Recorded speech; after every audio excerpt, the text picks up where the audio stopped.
Hello friends, રસોઈની દુનિયામાં આપનું સ્વાગત છે। આજે હું તમને એકદમ હેલ્ધી અને પ્રોટીનથી ભરપૂર તેમજ એકદમ ફટાફટ થાય તેવો સોયા ચંક્સ પુલાવ બનાવવાની રેસીપી જણાવીશ।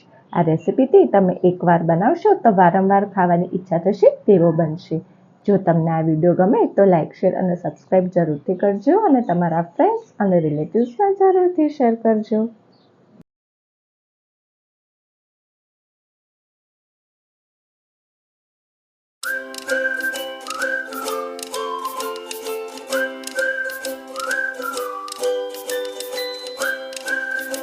ફ્રેન્ડ્સ, સોયા ચંક્સ પુલાવ બનાવવા માટે થઈને આપણે 1 કપ બાસમતી ચોખા લઈશું। વજનમાં જોઈએ તો 250 ગ્રામ થશે। તે પછી એક નાનો કપ આપણે સોયા ચંક્સ લઈશું। વજનમાં જોઈએ તો 50 ગ્રામ થશે। હવે આપણે આ બંનેને બોઇલ કરવાના રહેશે। બંનેને અલગ અલગ બોઇલ કરવાના રહેશે। એક તપેલીમાં આપણે ગરમ પાણી કરીશું। તેમાં આપણે આ જે સોયા ચંક્સ જે છે તે એડ કરી દઈશું।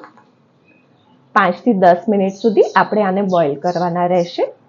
બીજી તપેલીમાં આપણે પાણીને ગરમ કરીશું। પાણી આવી રીતનું ગરમ થઈ જાય તે પછી આપણે આમાં બાસમતી ચોખા એડ કરીશું। બાસમતી ચોખાને પણ આપણે બોઇલ કરવાના રહેશે। તે પછી થોડુંક મીઠું એડ કરીશું ને હવે ચોખાને આપણે બોઇલ થવા દઈશું। આ ચોખા બોઇલ થાય ત્યાં સુધીમાં હવે આપણે બધા વેજીટેબલ્સ કટ કરી લઈશું। ફ્રેન્ડ્સ, 5 થી 10 મિનિટ પછી તમે જોઈ શકો છો આપણા સોયા ચંક્સ મસ્ત ચડી ગયા છે। આવી રીતના ચેક કરવાના રહેશે।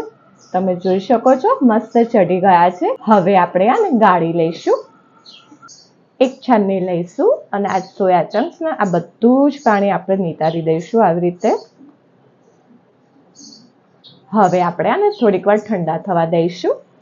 આપણા આ જે સોયા ચંક્સ જે છે તે ઠંડા થઈ જાય તે પછી આપણે આને હાથથી નિતારી દઈશું આમ કરીને।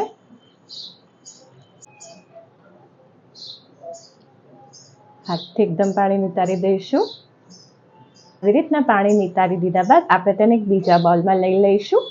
આવી રીતના બધા સોયા ચંક્સમાંથી પાણી નિતારવાનું રહેશે। ફ્રેન્ડ્સ, આપણે જે રાઈસ જે બોઇલ કરવા મૂકેલા તે પણ આપણા બોઇલ થઈ ગયા છે। તેને બી આ રીતના પાણી નિતારીને કાઢી લઈશું।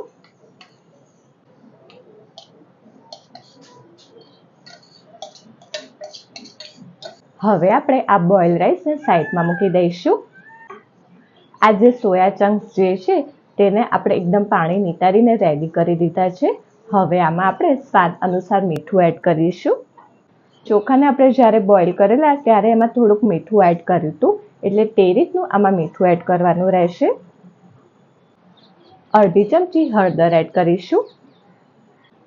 અડધી ચમચી લાલ મરચું, અડધી ચમચી ધાણા જીરું એડ કરીશું। 2 ચમચી દહીં એડ કરીશું ને હવે આને મિક્સ કરી દઈશું।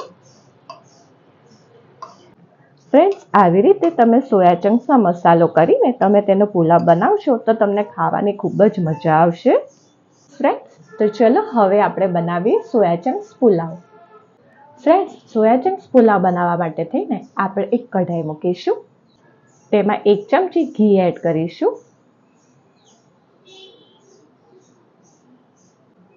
1 ચમચી તેલ એડ કરીશું। આ બંને ગરમ થઈ જાય તે પછી તેમાં 1 ચમચી જીરું એડ કરીશું।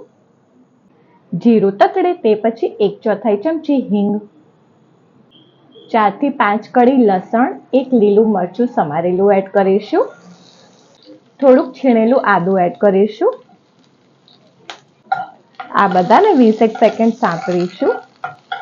આ બધું સંતળાઈ જાય તે પછી એક નાનું સમારેલું બટાકું એડ કરીશું।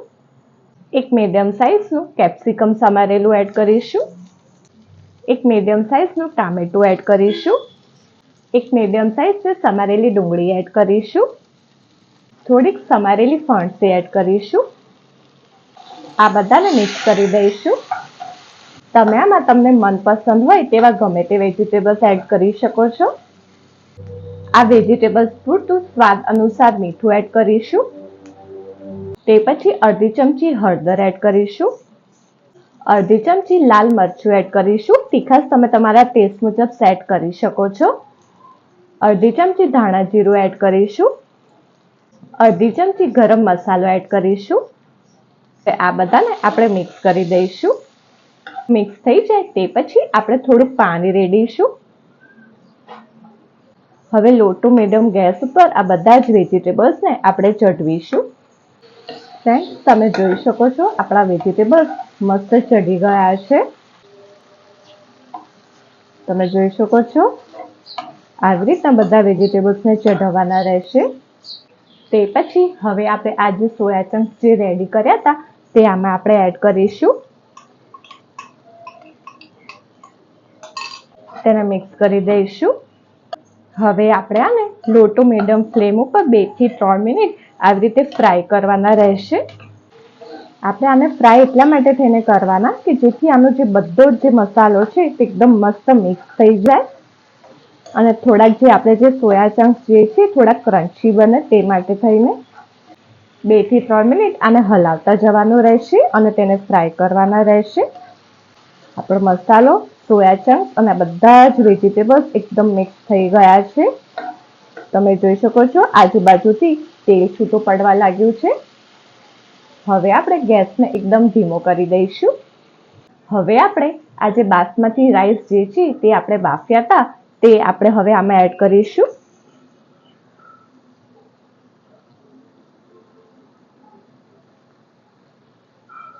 અને હવે આપણે આને મિક્સ કરી દઈશું. ફ્રેન્ડ્સ, આમાં તમારે જો ખટાશ એડ કરવી હોય તો અડધી ચમચી લીંબુનો રસ એડ કરી શકો છો. બાકી સોયા ચંક્સને આપણે દહીંમાં જ આપણે મિક્સ કર્યા હતા એટલે જો તમારે ઉપરથી એક્સ્ટ્રા ખટાશ એડ ન કરવી હોય તો તમે તેને સ્કીપ પણ કરી શકો છો. વાવ, જોઈને જ મોઢામાં પાણી આવે તેવો બન્યો છે. બધું મિક્સ થઈ જાય તે પછી ચપટી ઇલાયચી પાવડર એડ કરીશું. આ ઇલાયચી પાવડર એડ કરવાથી આ પુલાવનો ટેસ્ટ એકદમ મસ્ત થઈ જશે. ને તે પછી થોડાક ધાણા એડ કરી દઈશું અને મિક્સ કરી દઈશું.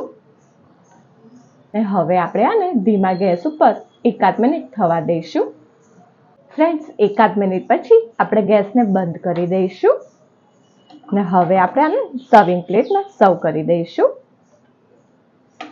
તમે આ નાના બાળકોને લંચ બોક્સમાં મસ્ત દહીં જોડે સર્વ કરી શકો છો.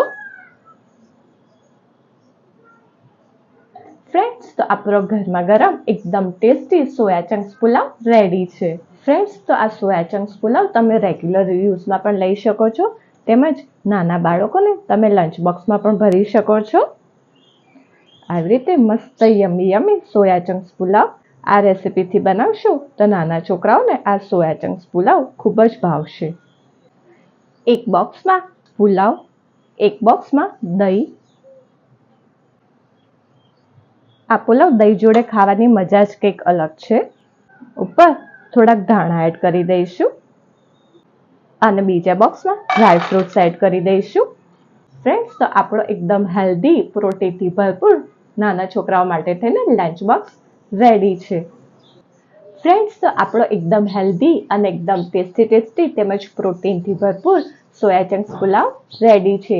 તમે આને નાના છોકરાઓને લંચ બોક્સમાં ભરી શકો છો તેમજ રૂટીન બેઝમાં પણ તમે આનો યુઝ કરી શકો છો. તમે જોઈ શકો છો જોઈને જ મોઢામાં પાણી આવે તેવો બન્યો છે. આ રેસીપી તમે જરૂરથી ટ્રાય કરજો અને આ રેસીપી તમને કેવી લાગી એ મારા વિડીયોના કમેન્ટ સેક્શનમાં જરૂરથી કમેન્ટ કરજો.